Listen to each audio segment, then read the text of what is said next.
was in Hamburg. I was working there as a not commercial artist. I was studying commercial art. And this evening I went for a walk across the Reeperbahn and heard this music out of the basement. This band came on. It was the Beatles. It was just amazing. Just the sound was amazing. It was louder than you normally have a band play. Then again, in those days, they just had those little amplifiers, you know, it wasn't really that much. But still, it was loud. It was so raw and so fresh. And you saw that it actually, the words of the songs were so simple and direct, and that's something I had never witnessed before. The second most important thing was that they were so happy. They're having such a good time on stage. And that's what I was missing with all these other things I've seen before. I thought they'd become very famous. I really have. The combination was such magic. It's unbelievable. I knew them when they were really poor, when they didn't have a penny, and when they really needed help. They needed a bath to go and have a wash, or need proper food, and they needed somebody to be nice to them.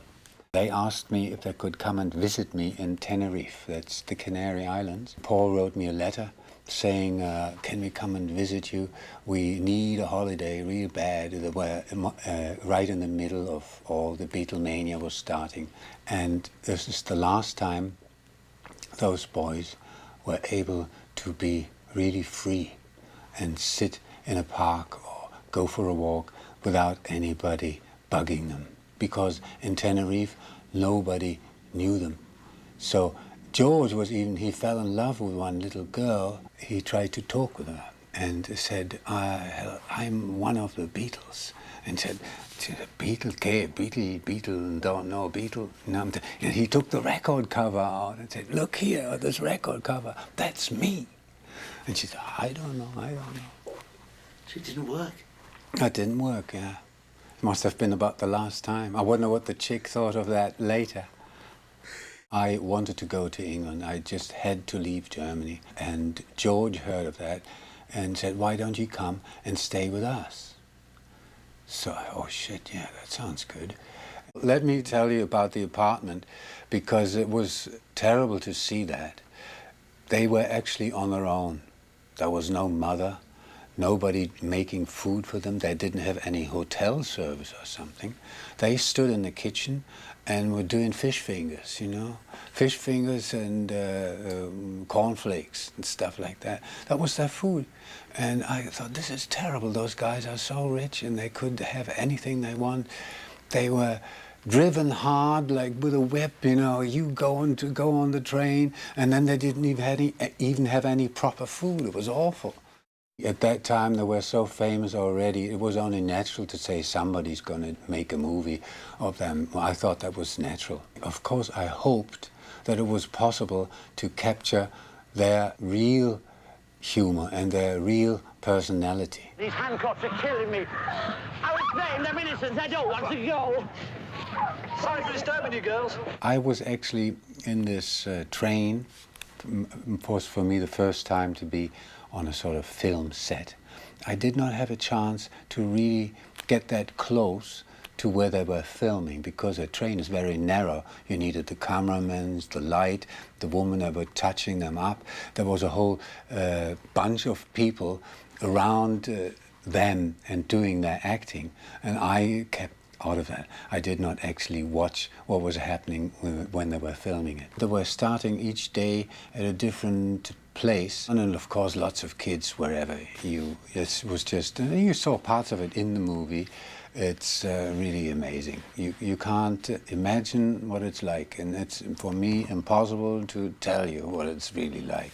It was embarrassing to me to see all these people rolling over them and all this business around them. They've gone potty out there. The place is surging with girls. Please, sir, can I have one to surgery, sir, please, sir? No, you can't. John always felt very uncomfortable.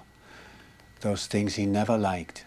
Don't know what anybody else says, but as far as I know, for him, it was really embarrassing And when he saw sometimes pieces of film where the kids start screaming, he does always something funny, tries to cover it up. But I know that this covering up is because he doesn't like it. Well, it's this craziness when you get into the car, you have all those kids, wherever you got into the car. If it was going out of the apartment, I was living at this apartment, and even at night, you had 150 kids being down there. They took their sleeping bags and just camped out there and didn't move away.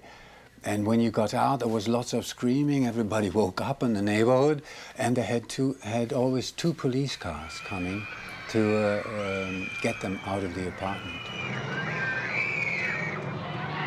I think Bill was still the chauffeur, Bill Cobbett. He had this thing of always driving fast as soon as the guys got in the car.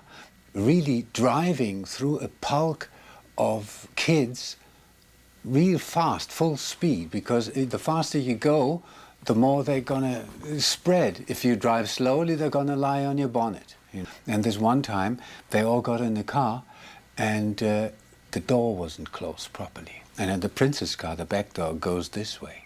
So he drove off, and BOOM! He drove against the lamppost, and the door was off. And now, not all the kids could come in. They didn't have any police around. So they said, Klaus, you get out and stay with the door. So they drove off, and I stood there on the road with the fucking door.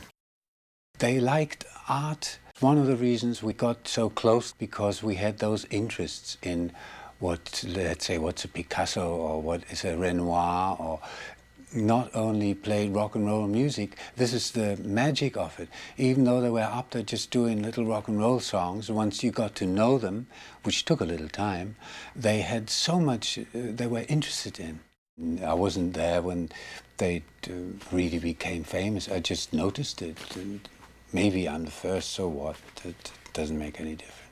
The way those people bounce off on each other is something very, very special, and that only happens very, very rarely. That was a stroke of genius from somebody somewhere.